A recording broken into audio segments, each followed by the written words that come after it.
Is my voice okay? Like this? Oh, very good. Okay. Testing 1, 2. Okay, perfect. Okay. Welcome, everyone. I'm Harriet, a climate education expert and a member of our Pan-African Sisterhood of Game Changers, the CAMFED Association. A big hello to all of you and our sisters that are joining us online. Before we begin our panel, this short video will introduce the power of girls' education and women leadership for climate action, justice, and equity. Enjoy. Education is our fundamental right and the key to women's leadership, social justice, economic development, and climate action. Yet, even before the pandemic, 92% of girls in our rural communities across Africa never completed secondary school. We know how to solve this. We are the CAMFED Association, the fastest growing movement of young women leaders in Africa. We've lived the hunger and anxiety caused by extreme and unpredictable weather. We've seen how the climate crisis disproportionately impacts women and pushes more girls out of school. So we know what it takes for our communities to thrive and for girls and young women to be seen and heard. We are showing that educated women are climate leaders, building climate-smart livelihoods, improving resilience to climate shocks, tackling hunger and early marriage, keeping girls in school, shaping local and global policy. We are determined to support millions more girls to go to school and to grow up to become the next generation of climate leaders. Together with you, we can grow an equitable future.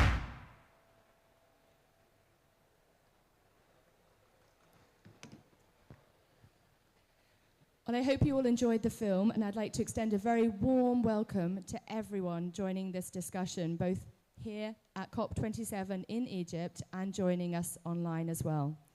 Thank you for taking the time to join this discussion on climate education for equity and resilience in sub-Saharan Africa.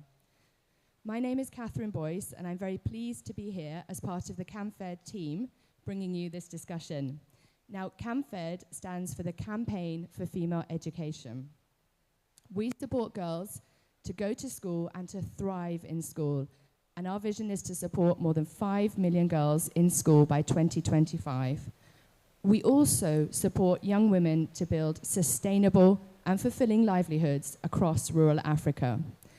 We have seen the impact of the climate emergency on all of our work, and we are taking action in response, as you've seen from that short film.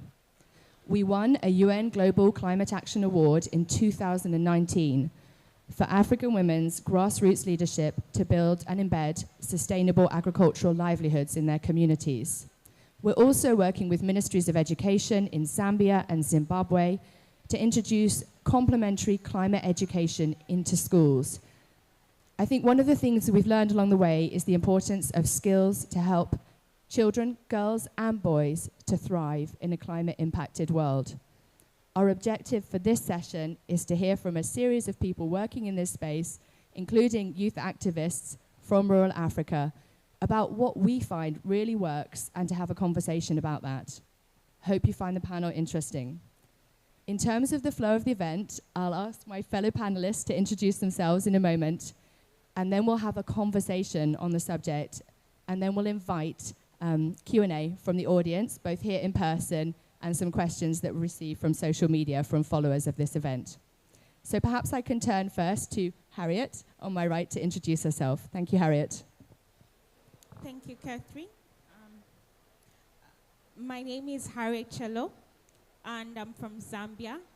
I'm an agronomic engineer by profession, and I'm part of the CAMFED Association. The CAMFED Association is a movement of over 200,000 young women in Africa, and we are leaders in creating positive change in our communities.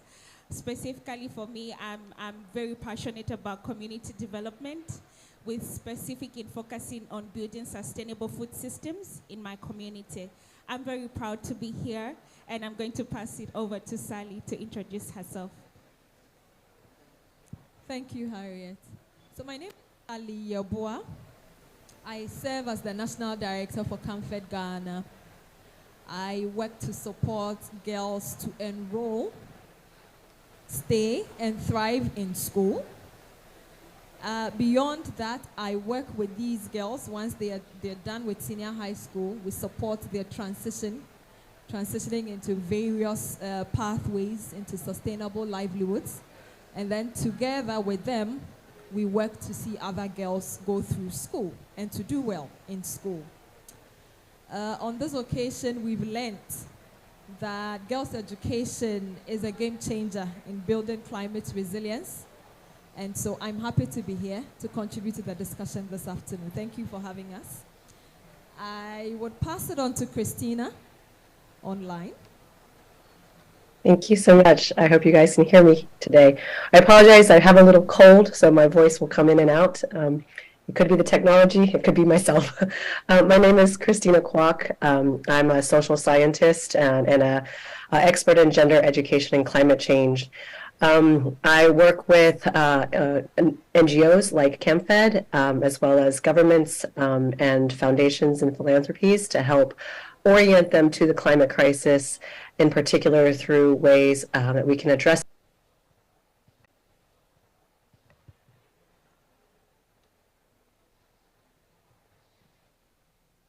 Natasha, I don't think we can hear you.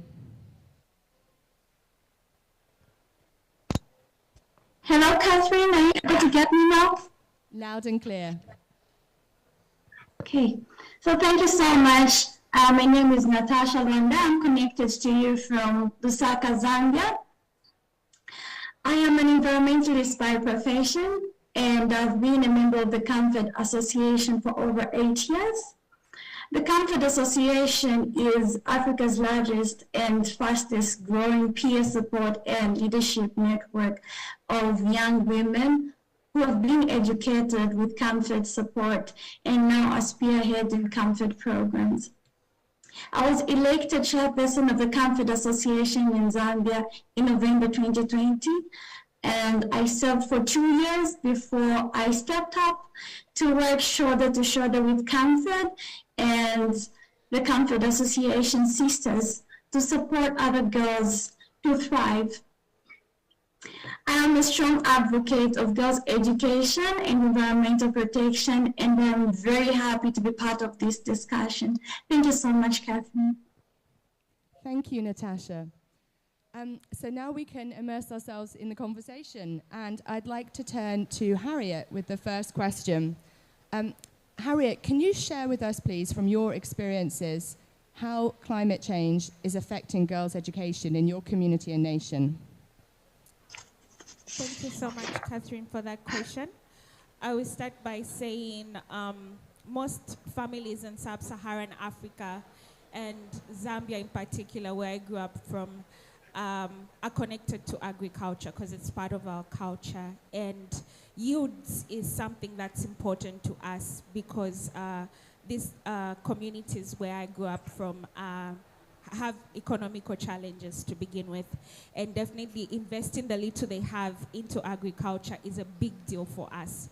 And low yields because of climate change, which could be because of floods or droughts, is an alarming situation for many families because the low yields for us mean low income, and when there's low income or no income coming in, families are often threatened by hunger. So it means starvation.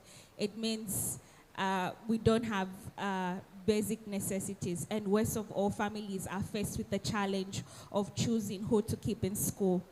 And that is sad because in most cases, unfortunately, the girls are the ones that are left behind because they need to help out at home, and then their male siblings tend to go to school. So climate change is a really big thing in our community because it threatens not only sustainability for families, but also it threatens girls' education. Thank you. Thank you for sharing that with us, Harriet. And Sally, you're obviously based in Ghana. How is the situation in West Africa? Thank you, Catherine. It's not too different from what she shared. I'm sure as we all go through, whether it's hunger, it's drought, low yields, we definitely have observed that it has impact on children's education. But because of how our cultural setup in our local communities are, we find that girls are responsible for house chores mainly.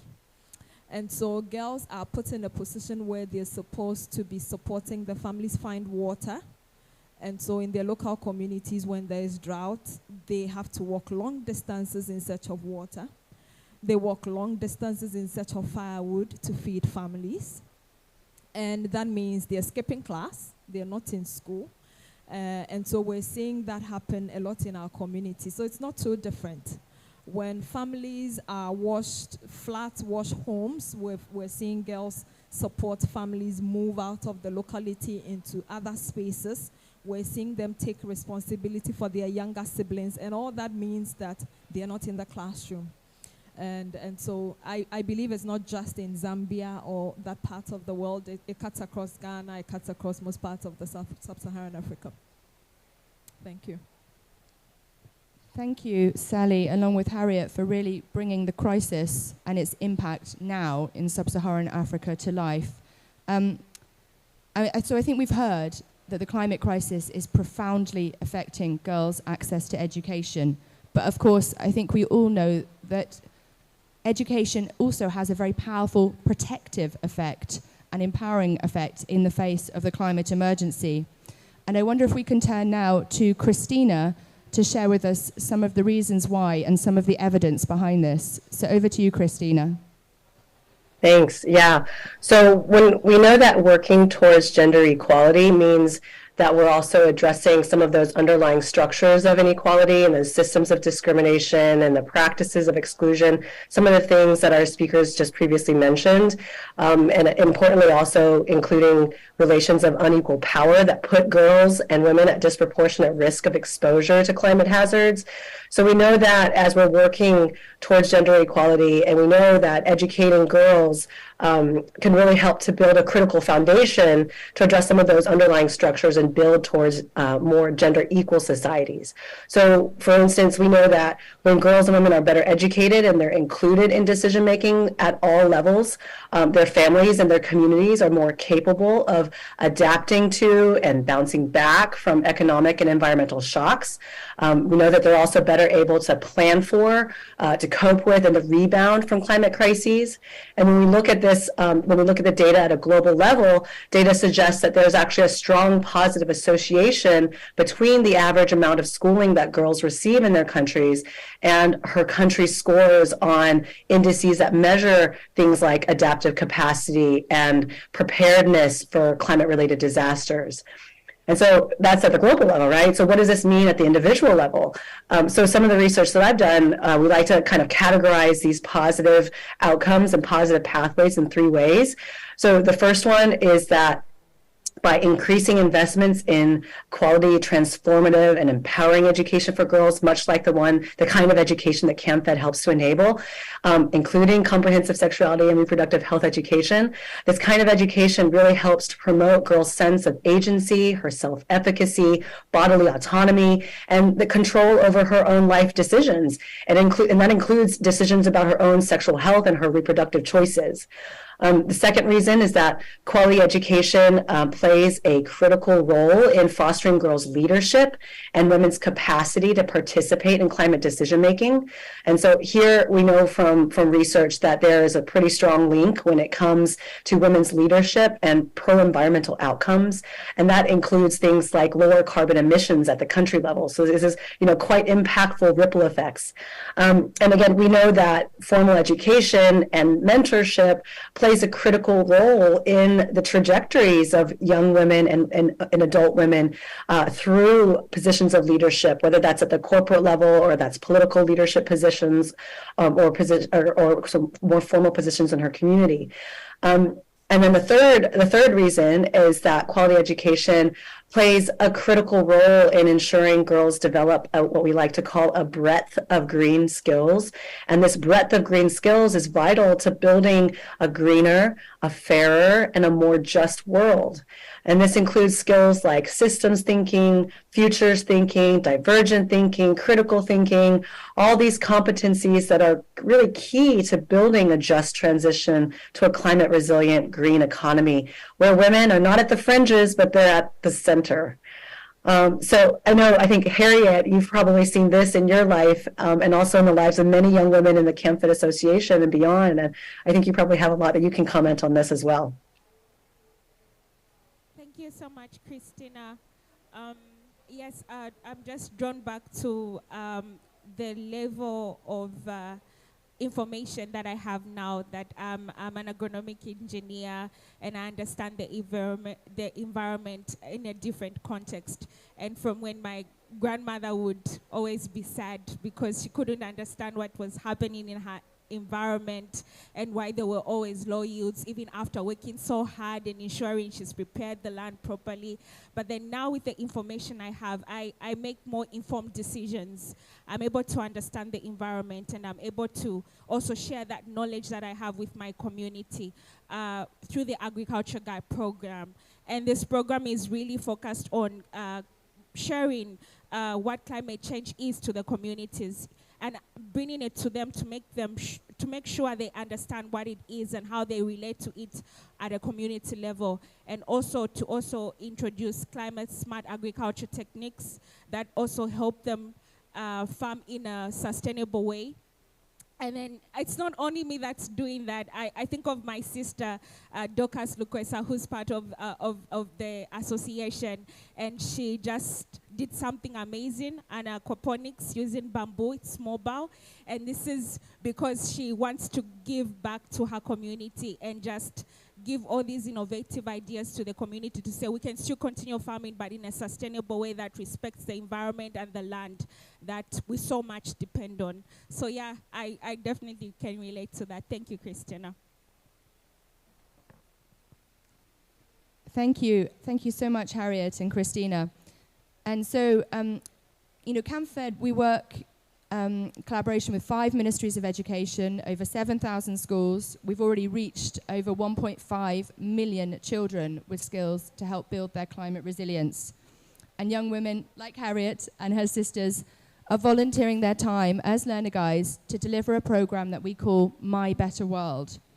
And through My Better World, young people, girls and boys, develop key skills such as critical thinking, problem solving, teamwork, and empathy, which are preparing them for a climate-impacted world. They're so important to help us all adapt to the effects of climate change. And so, bearing in mind that partnerships is absolutely at the core of this, Sally, I would like to turn to you now to talk about the partnerships that you're building in Ghana. Thank you. Thank you very much, Catherine. And I believe this is beyond Ghana. Across all the partnerships, all our countries, our 5 countries, we are working with our governments. In fact, each of the countries have some memorandum of understanding with our governments, particularly the ministries of education. And in some countries, it is the youth and welfare. We're seeing increasingly that our governments are introducing some form of free fee education. And for us, that's a good step because that allows all girls to find themselves in school. And so that's how we're partnering and supporting the government's effort to ensure that all girls in rural communities get the opportunity to enroll. But beyond enrolling, we do know that the government's desire to provide holistic education to all children.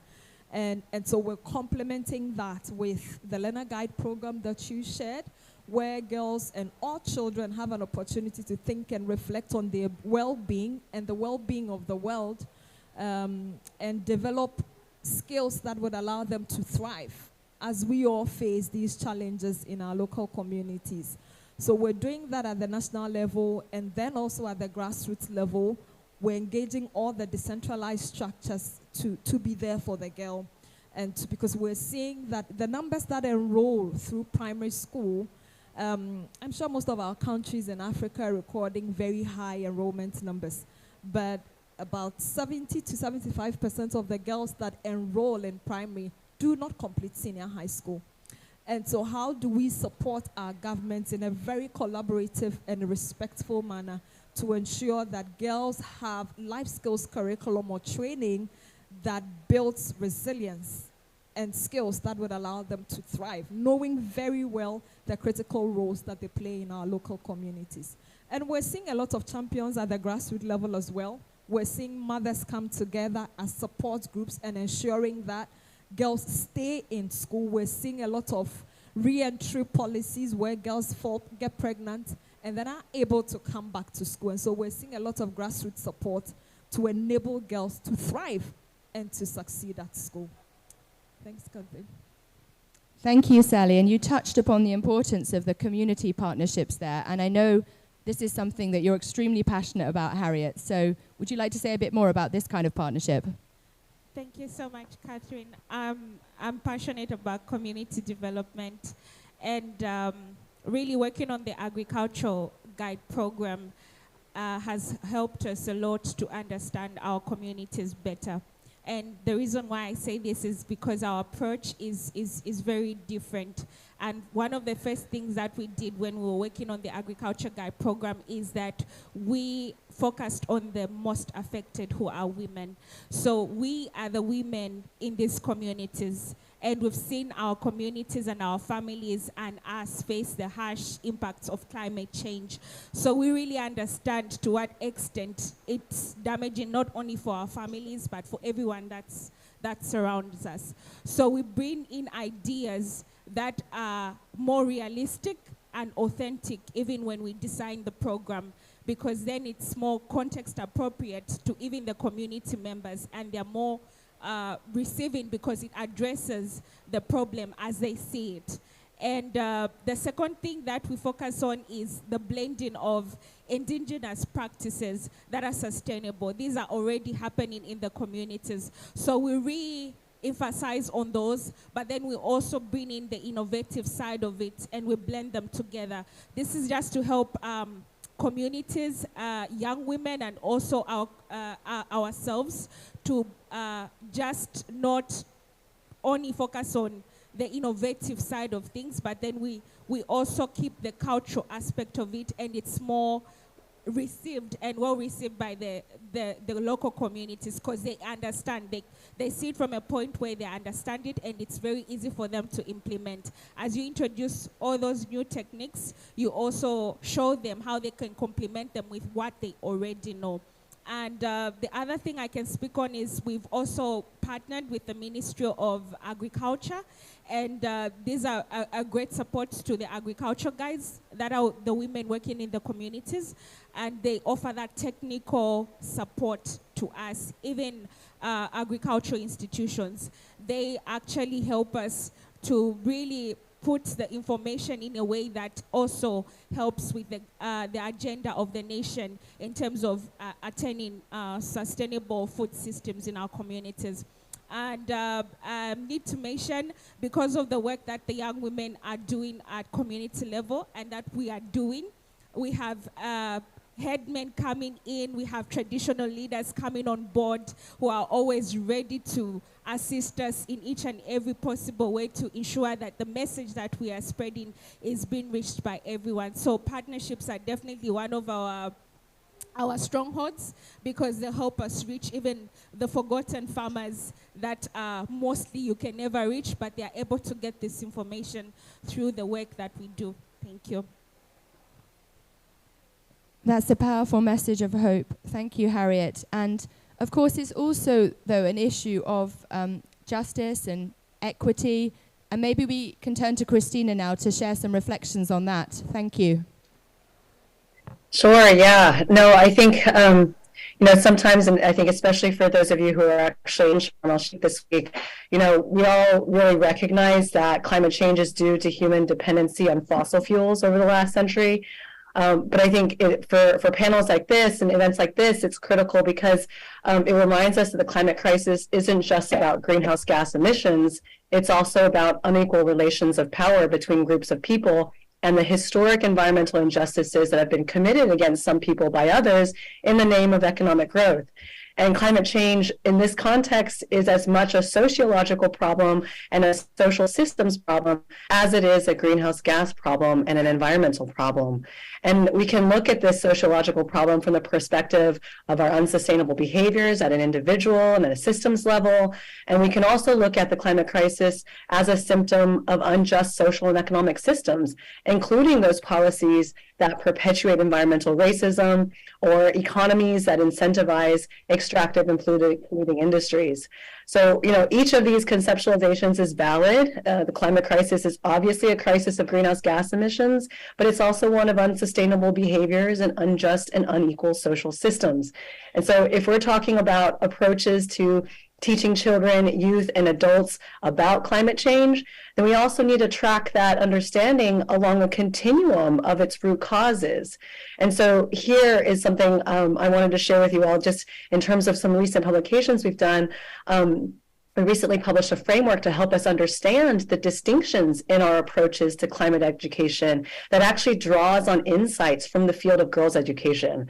And so just as the girls' education community has learned over time that achieving gender equality in education requires active and intentional and transformative approaches to tackling harmful underlying systems of patriarchy, of gender inequality in our education systems itself, the same insights can be applied to how we approach climate education. So we can teach about climate change while also reproducing inequalities and inequities in our social systems. Or we can empower individuals to take climate action. And we can do that without examining how our climate action might actually function to perpetuate the status quo when it comes to who has the capacity to act. And then we can also teach it in a more transformative way that really stresses the understanding of unequal impacts that climate change can have on populations already vulnerable to its effects because of, long-standing historic injustices that those in power refuse to acknowledge or to rectify, whether that's through reparations or through financial support. So, I'll wrap it up now. Just in short, we have to leverage education to pursue social justice and gender justice and climate justice. And we can't do that by just teaching the science of climate change or just pursuing solutions that speed up our transition to renewable energies.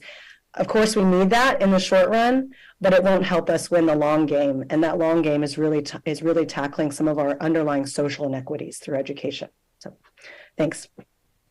Thank you, Christina. Much to reflect on there. And now I'd like to turn to Natasha, who you met at the beginning, to share her reflections.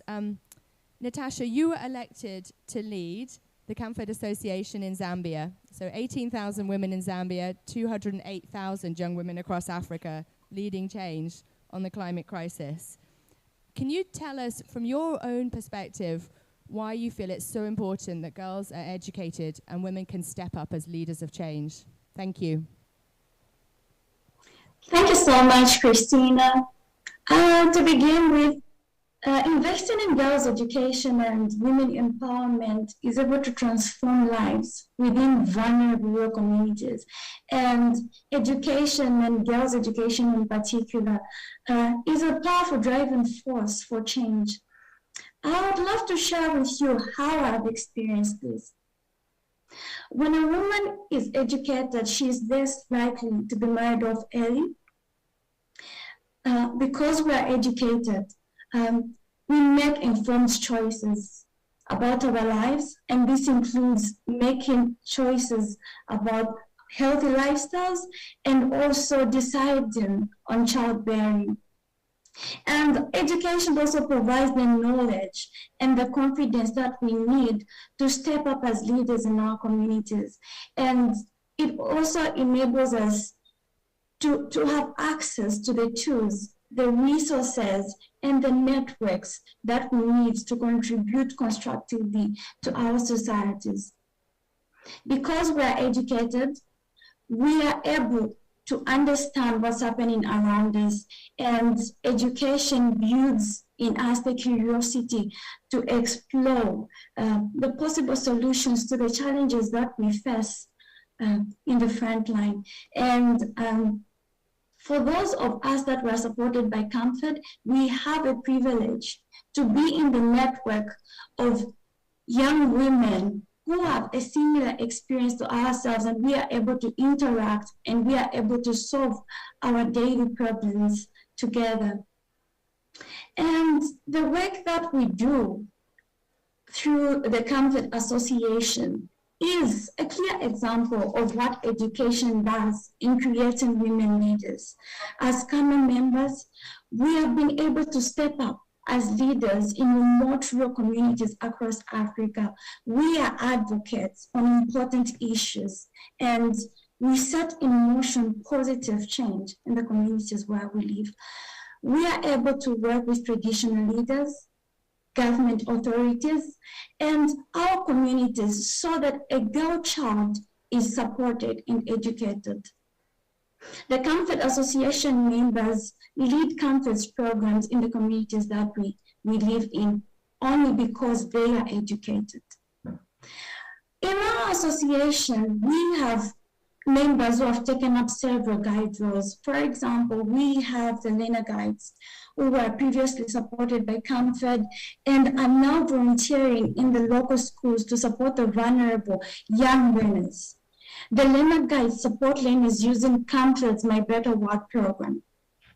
This My Better World program has got a curriculum which enables learners to understand the world around them better. It enables them to build their self-esteem and helps them to become positive change makers in the communities where they live. And the learner guides are also able to use their own experience of exclusion, because these are people who have experienced the challenges that block a girl child from getting education. So they use their experience to encourage the girls in the schools to stay resilient and thrive despite the immediate challenges that they might be facing. And apart from the learner guides, we have the agriculture guides.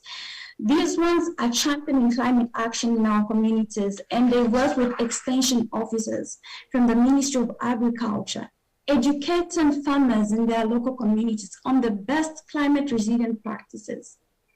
As members of the Comfort Association, most of us are the first people in our families to break the cycle of poverty and marginality.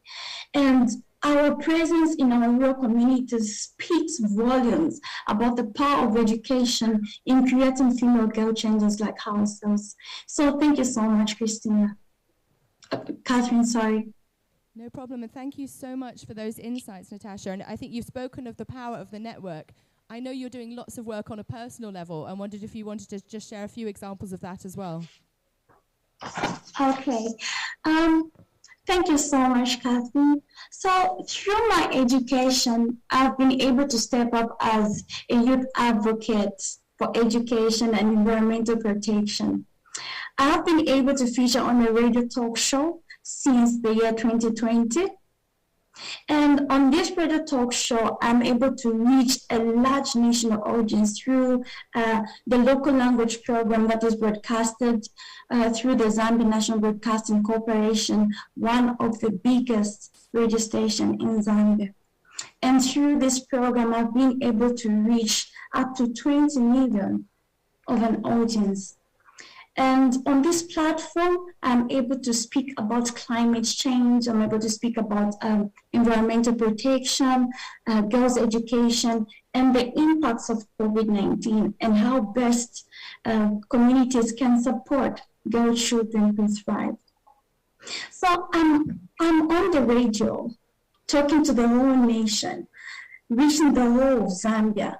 So I feel so proud. And I feel I am a role model as a young woman, and gender is part of that. And child marriage is also one of the issues that I address during the talk shows.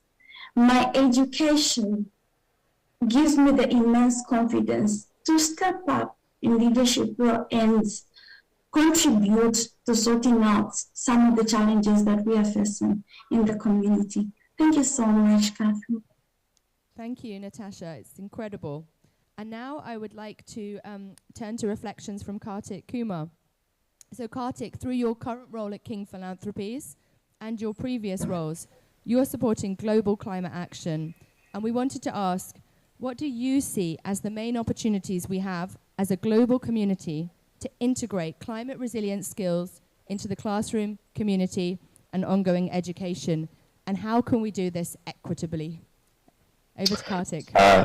Yes, thanks, Catherine. Thanks so much. And, just building on top of what, my fellow panelists have said, and Catherine, how you framed everything, I think, from my perspective, so I've spent the vast majority of my career focused at the intersection of climate change and poverty alleviation, climate change and economic development, climate change and livelihoods. And we, at King Philanthropies as a funder, we really look at, win-win solutions at that intersection, right? Because that's the key intersections. And one place where we have really been focused on, and I've focused a lot of my career previous to King Philanthropies in multilateral development institutions, has been, how do you improve agricultural yields for rural households? Because when we look at this is really the crux of the climate situation. We look at, more than 3/4 of the world's extreme poor live in rural areas. Agriculture is their main source of income. And then women account for half of the world's smallholder farmers, and they produce up to 70% of sub-Saharan Africa's food. So what we're seeing, and this has come up, building on what Christina said, rain-fed agriculture is, one of the most common practices across sub-Saharan Africa, and it's particularly vulnerable to a changing climate. So the droughts, the floods, and we're seeing climate change reducing these crop yields, livestock productivity, nutritional quality of major cereals. So we look at this as agriculture as a win-win solution that reduces extreme poverty and has this positive climate and environmental benefit. And then we tie in, the girls' education piece and what we're seeing and what Christina and Natasha have spoken about. How important and how greater household income translates to greater food security, improved nutrition, better health, and more children attending school, especially girls. So what we have done with CareFit specifically is we've been working around climate smart agricultural practices being adopted within schools. How can we teach a little bit more about land nutrients resulting in higher soil fertility, increased resilience to droughts and floods, higher agricultural yields that come from this education. So that's what we've been spending a lot more time on, and we've been seeing the benefits of that. So, our work with CampFit is really about how do we support girls to thrive. And what we've seen is, some of the data kind of shows this, that the difference between a woman with 0 years of schooling and then 12 years of schooling, what that means for agricultural yields, what that means for training and support. So this is where the philanthropy, this is where funders are coming in, and they're looking and saying, can we build into curricula skills development, mentorship during secondary school and after graduation? Can we deepen climate and agricultural content across all program areas? And then that way you're building a very strong basis of resilience, and you're helping through education build programs around community resilience, community adaptation, and community mitigation efforts focused on the climate situation. I'll pause there, and I'm happy to come back and answer any questions. But just a little take from a funder's perspective. Thank you so much for that, Kartik. And a very warm thank you to all of our panelists for sharing those insights. And now we have the opportunity you've all been waiting for, I hope, to take some questions from the audience. We'll start with some questions here in the room. You can address them to any of the panelists or a general question. And I've also got some that came in on social media as well that we can turn to and address. So I'll just first look in the room. If anyone would like to ask a question, feel free to stand up.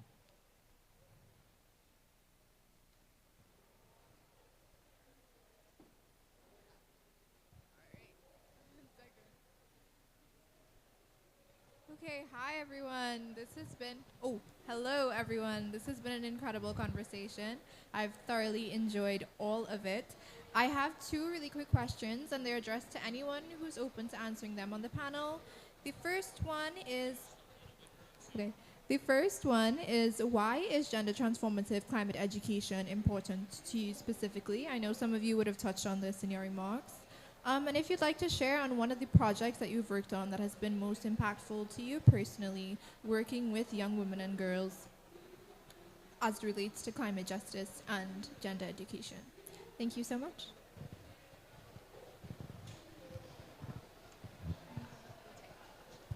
Thank you for those great questions.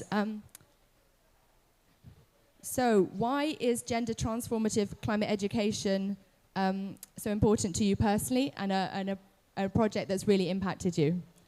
I'm going to invite Harriet and Natasha to answer those two, if they're comfortable to do so. Kindly repeat the question. Why is gender transformative education, climate education, so important to you? Okay, it's important to me because I come from my grandparents raised me, and agriculture was what we depended on. So I navigated through that stress of my grandparents having to, think about what's going to happen next, and then education gave me that platform to really understand what was happening, not only in the environment, but also understand what climate change is.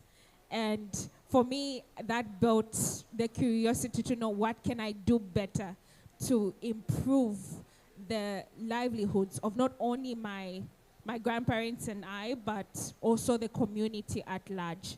Because the environment is so valuable to us. It's all we have. So coming back home and just being able to introduce the information that I learned through school to my community members, the young women themselves who are running agribusinesses. And, one of my sisters in the network lost her entire field because of a flood. And it's such situations that give you inspiration to want to do more, because regardless of how bad the situation is, something can still be done. And we can really educate ourselves how best we can navigate, how can we build that resilience that we need, how can we continue creating these sustainable food systems in our communities, and at large, how do we help to mitigate, and how do we adapt? So for me, the projects that we run are really because if we're economically empowered as well, we're able to support more girls to school, we're able to keep more children into school, because our network does that. After our education, with the economic independence that we get, we're able to support 5, 6, even up to 10 children to stay in school, to also learn. So this is not about, I'm passionate because I want to see children not have to worry where their next meal is going to come from. Children who have to go to school and they are filled and they're able to concentrate in class because they have a good meal, not just a good meal, a nutritious one that helps them to focus on their dreams and their goals. So that's why I'm really passionate about that. Thank you. Thank you so much, Harriet. And Natasha, did you want to add any quick reflections to what Harriet shared? Yes, Catherine. So gender transformative education is very much important for me because the members of the association, or as we call them, the association Sisters and I, grew up in rural areas, and we have experienced firsthand the challenges that women face to put food on the table. And we also understand that women are more directly involved in providing food for their families. And we also understand that women and girls have been excluded for a very long time in issues of importance, including climate change. And we just understand how it is important to ensure that more support is given to the girls and the women to ensure that they are involved in the fight against climate change and in the path towards climate resilience. We understand how women suffer walking very long distances to fetch clean water for their families, how they walk long distances to fetch firewood for them to prepare a meal. And we need them to understand what this problem of climate change is, and we also need them to be involved so that they know that they have the power to contribute to fighting the adverse effects of climate change, and also let them know that there are ways that they can practice in order for them to remain resilient. And one of the projects that has really impacted my life is the Learner Guide program. Being able to provide a shoulder to a girl who's going through challenges with school, and being able to assure them that what they're going through is something that even us have experienced, but we're able to fight, strive, and remain resilient until we completed school is something that has really positively impacted me. I enjoy each and every time I'm able to interact with the girls and the children in particular, and being able to just encourage them to remain in school, share my story with them, and just encourage them that there is no better way to go out of their problem than through education. So the Learner Guide program is one of the projects that has really positively impacted me, and I'm grateful for that. Thank you so much, Catherine. Thank you so much for that answer. And another question in the room. Thank you very much. My name is Gertrude Buyungwe. I'm also from Zambia. I've really enjoyed this conversation and learning from you guys and hearing the different projects that you're working on. I was raised by my parents, okay, but my mother was very deliberate about ensuring that we had an education. It was priority for her, even though she only got her education in her adulthood. And at some point, I was almost going to university at the same time as her, and I'm like, no, please, find another university. We can't go to the same university. But she was very passionate about education, and she really insisted that I, as her oldest, got an education, and I'm very appreciative of that. And I see the benefits. And she's the one, compared to my father, who really insisted, checked on my schoolwork and how the home was really running. And so I've seen it firsthand that women are really involved in how the kids are raised, how the home is brought up. And so it brings great pleasure to me to learn that deliberate efforts ensuring that more homes get to experience that. Now, my question is, before I get to that, and later in her aging years, she got into farming, and she was also very passionate about that. And you could see her really worry about the chemicals that needed to go in the vegetables. And if she spent one day away from the farm, people would get it wrong. Like, she was very hands-on. But she got that in her adulthood. So I was wondering if you also have any projects or any initiatives for the grown-ups. I've heard about the young women, but what about the grown-ups? Because some miss the opportunity, but is that it for them? Yeah. Thank you so much for sharing your story. Okay, we do work with community members, so that's inclusive of everybody. Through the Agriculture Guide program, and we run a lot of trainings. The young women are trained as agriculture guides on everything that encompasses the agriculture sector. We touch on value addition, we touch on climate smart agriculture techniques that involve simple techniques like mulching, or bottle drip irrigation, or composting and manure, adding that, or intercropping. And that's something I think your mom is familiar with. So we don't leave anyone out, because we know each and every one of us needs to have this information, especially because agriculture is part of our culture. So everybody is thinking agriculture, everybody is thinking food. So we definitely embrace everybody, and we are even more keen for forgotten farmers, the ones that they claim are forgotten farmers. We wish them more. Yeah, so she's definitely covered. Thank you. Thank you, Harriet. And I just want to turn now to two final questions. I think that's all we have time for.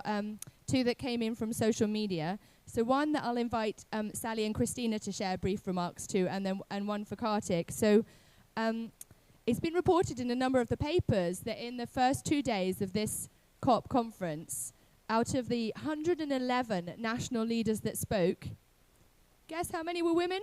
I can tell you, 7.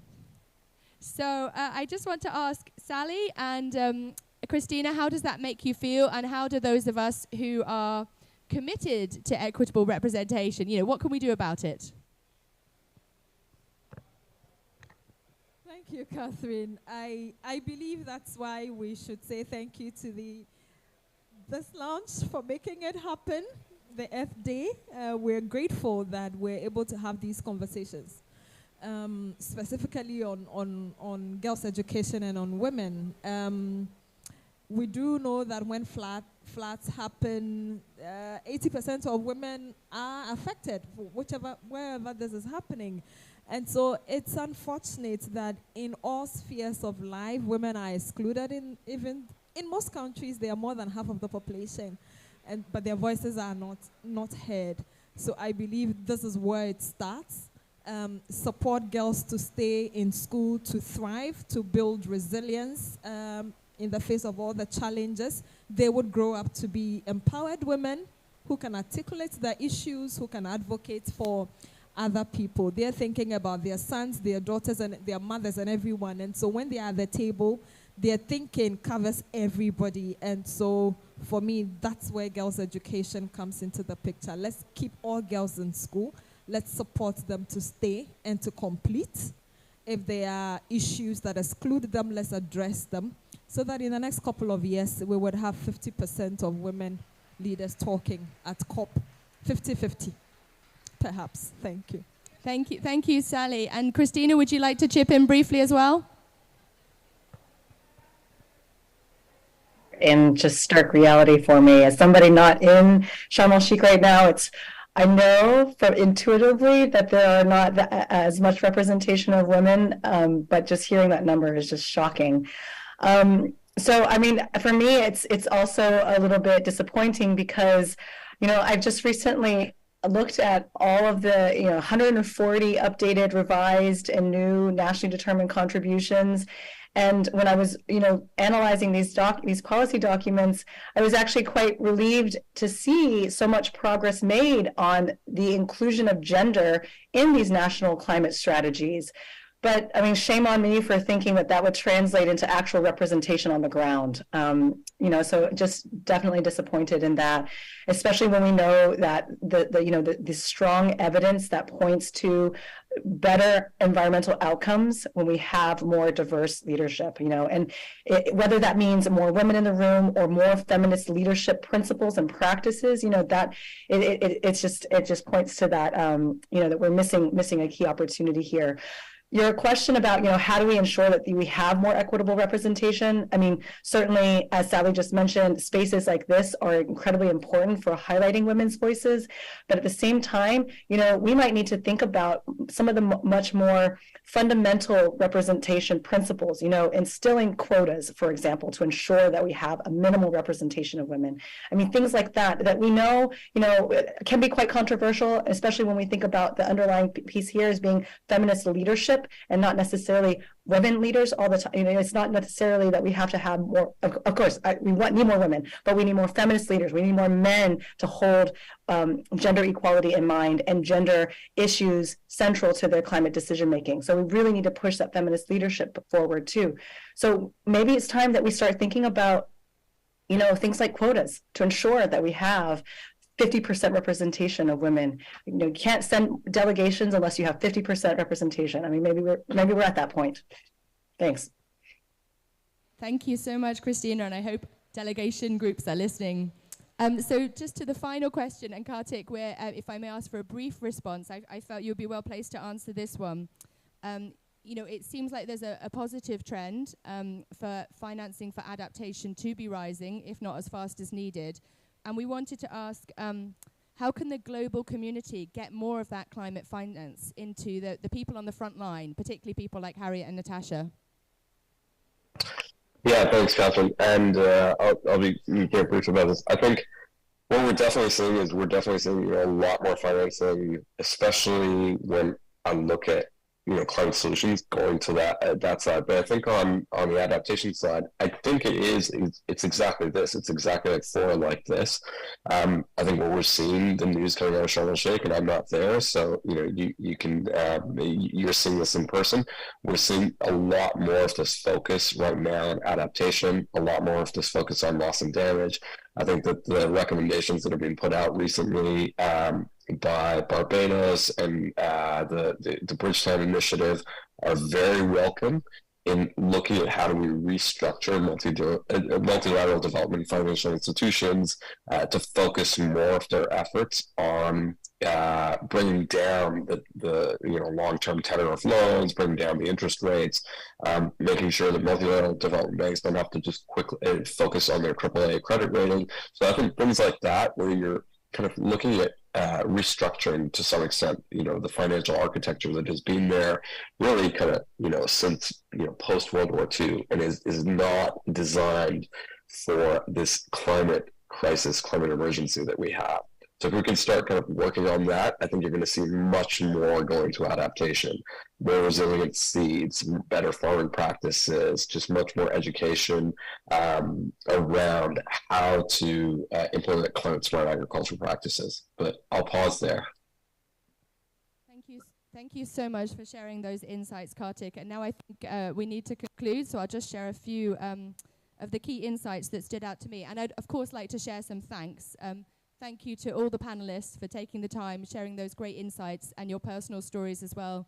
Thank you to the Earth Day team for the fantastic organization. Thank you to our audience for being such great participants and actively engaging. In terms of some of the key themes, well, we've heard that the climate crisis is already pushing girls out of school and urgent action is needed.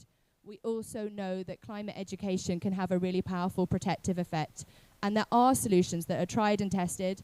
CAMFED's leading some of these that can be scaled and that we can learn from. For me, one of the key learnings through my time working on this at CAMFED is that climate education is not really about the science, it's about embedding the skills to thrive in a climate-impacted world and how we can do that. So I hope you've seen from today's panel that through the example of youth leaders like Harriet, like Natasha, the power of women's climate leadership in action. I hope you found it informative, I hope you've learned something, and I hope you go away feeling inspired to take action and support girls' education for climate resilience and for improved equity. Thank you so much to everyone. Farewell.